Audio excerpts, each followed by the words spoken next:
Hi, Coach Shea, Commit to Compete. In this video, we're going to talk about the number one reason players feel undervalued and underappreciated. The number one complaint you get about competitive sports is playing time, right? That everybody wants playing time. And when you don't get playing time, you feel undervalued, underappreciated, okay?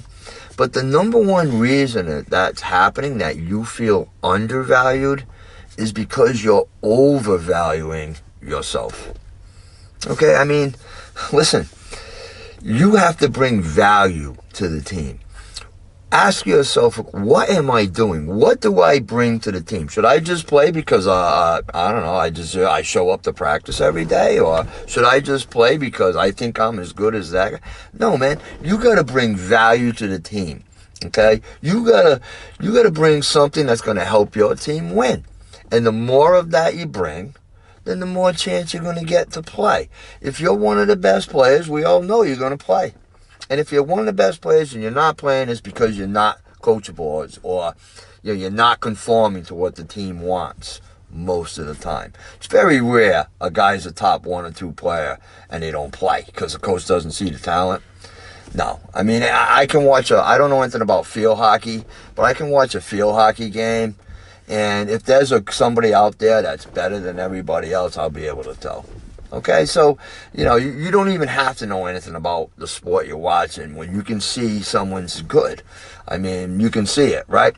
What you can see is the subtleties of the game. Okay, what happens when it's not the best players, now the role players? What's their role? What's their significance? How they bring value to the game?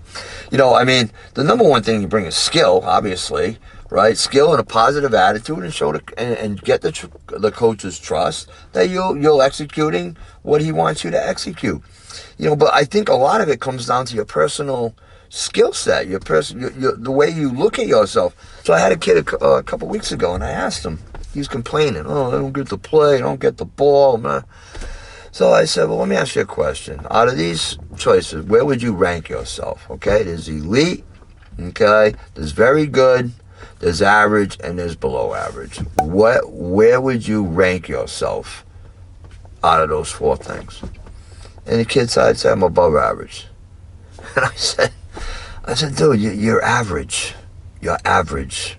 Okay, I really wanted to tell him you were below average, but I didn't have the heart to do it. So I just said, dude, you're average. You're not above average. Why would you think you're above average? You got your skill set. You think your skill set's above average?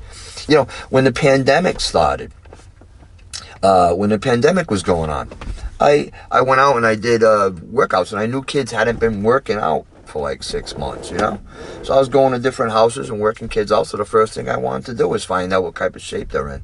So I said, I know it's been a pandemic, but on a scale of 1 to 10, with 1 being me, a 60-year-old guy with arthritis, and 10 being an Olympic athlete, where do you think on that range, you fit for your personal conditioning? You wouldn't believe the kids I said 8. 8. You think you're closer to an Olympic athlete, and then I'd run them a 3-minute dribbling drill, and they'd be exhausted. So like, I think kids and parents, you got to help the kids with this, man. You're not that good, okay? If you're not playing, unless you're at a school where, all right, everybody's loaded and every D1 prospects, and there's talent all over the place, you might be good at not playing. But if you're not playing in most places, you're not that good. If you're not playing in high school, you're not good enough. You have to get better. And when you're looking at yourself like, hey, I'm above average, and you're average, and the coach is looking at you as average, then that's a problem. And it's a problem for you. So you have to honestly look at yourself and stop overvaluing yourself. Ask yourself honestly, what can I do to help this team win? Can I do it? And then do your best to do it. But don't be overvalued. Oh, I'm above average, when you're barely average. You're barely average. So have a realistic evaluation, an honest evaluation of your skill, your attitude, everything.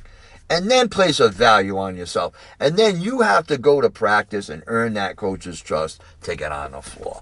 That's the way it works. So stop overvaluing yourself, increase and work on increasing your value by getting more skill in the gym, in the weight room, learning the game, and bringing stuff to help your team win. I'll see you in the next video. Commit to compete.